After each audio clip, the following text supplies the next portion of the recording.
रोजगार की गारंटी के लिए कानून बनाने और रिक्त पदों को भरने की जोर पकड़ रही मांग के बीच आज संयुक्त युवा मोर्चा के बैनर तले गांधी भवन में प्रदेश भर से आए युवा प्रतिनिधियों ने इस मांग पर अपनी आवाज़ बुलंद की।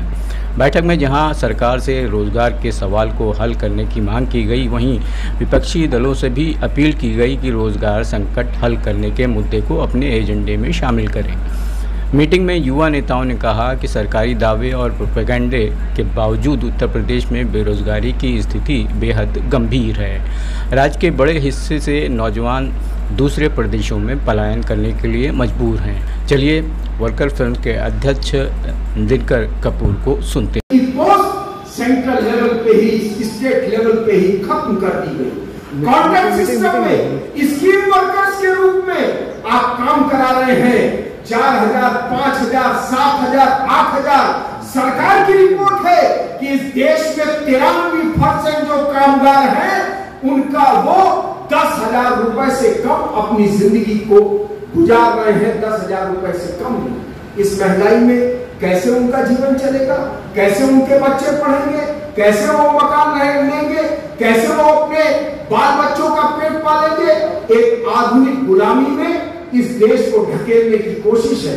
और तब ऐसे दौर में यह बात उठाना कि रोजगार का अधिकार कानूनी गारंटी हो, सरकार के लिए नहीं कर सकती। अगर आप 11 लाख करोड़ रुपया टाटा, बिरला, अंबानी का माफ कर सकते हो, अडानी का माफ कर सकते हो, हिंदुस्तान के चंद पूंजी घरानों का माफ कर सकते हो, तो हिंदुस्तान के अर्थशास्त्रियों ने कहा, प्रभात पटनायक ने कहा, अरुण कुमार ने कहा कि 1% टैक्स अगर लगा दिया जाए, संपत्ति कर, उत्तराधिकार कर, स्टेट ड्यूटी, तो हिंदुस्तान के हर नौजवान को रोजगार की गारंटी की जा सकती है। हर छात्र को शिक्षा दी जा सकती है, स्वास्थ्य की गारंटी की जा सकती है। यह काम आप क्यों नहीं कर सकते? बहुत मिनिमम बात उठाई गई है। मैक्सिमम की बात, नौकरी सरकारी देने की बात तो अलग है। हमने न्यूनतम की बात उठाई है कि मिनिमम वेज पे 25 किलोमीटर के रेडियस के अंदर जो निवास स्थान है उससे 25 किलोमीटर के दायरे के अंदर साल भर आप काम की गारंटी कीजिए। और मैं समझता हूं कि हिंदुस्तान में यह संभव है। अगर रोजगार आप देंगे तभी किसी के गरिमापूर्ण जीवन की गारंटी हो सकती है, अन्यथा वह मौलिक अधिकार का कोई मतलब नहीं है। दोस्तों, आप जानते हैं संविधान के 19 अनुच्छेद में क्या कहा गया? अभिव्यक्ति की आजादी दी गई, संगठन बनाने की आजादी दी गई, आंदोलन करने की आजादी दी गई।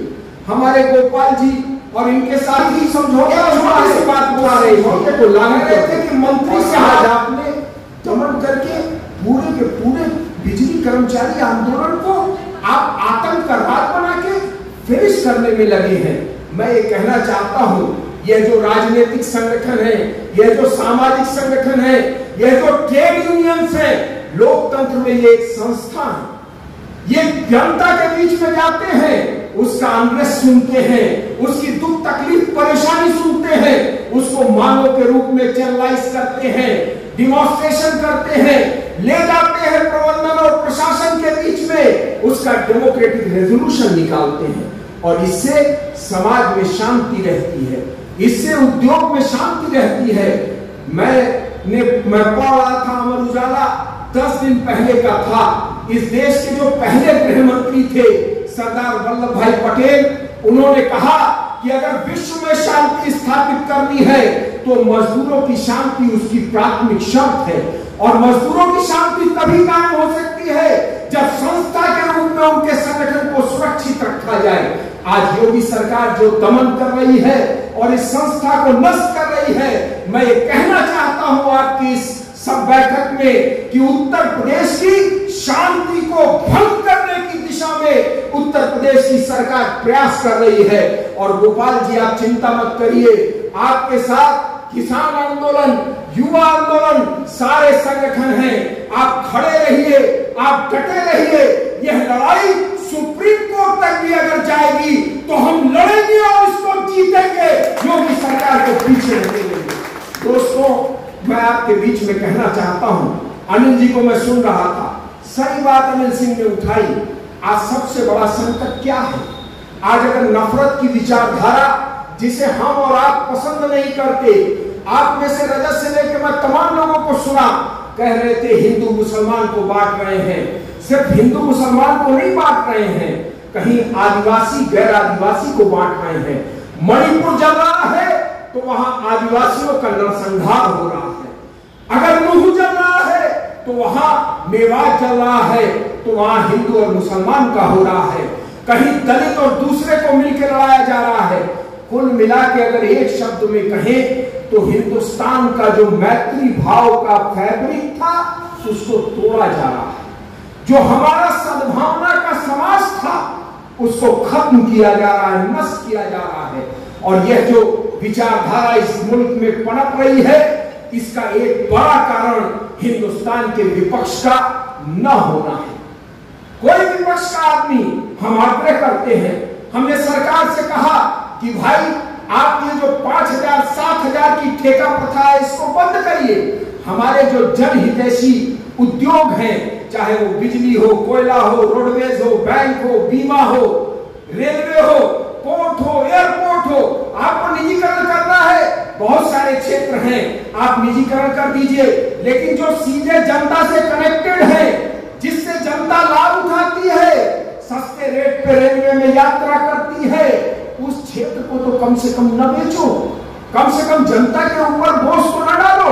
हम जानते हैं, बंबई का हमने प्रयोग देखा, दिल्ली का हमने प्रयोग देखा, बिजली का निजीकरण हो जाने से इतनी महंगी बिजली हो गई।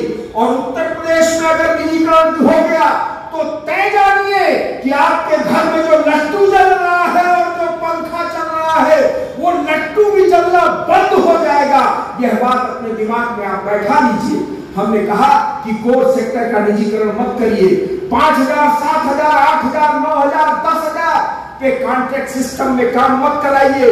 कॉन्ट्रैक्ट लेबर एक्ट 1970 की आर्टिकल 10 ये कहती है कि परमानेंट नेचर के काम में कॉन्ट्रैक्ट सिस्टम नहीं लगेगा। तब राष्ट्रपति भवन से लेके सोनभद्र के उद्योग तक कैसे ये कॉन्ट्रैक्ट सिस्टम चल रहा है? इसको चलना ये इलीगल है, अनलॉफुल है। और यह एक्टिविटी अगर सरकार कर रही है तो इस पे रोक लगाई जानी चाहिए।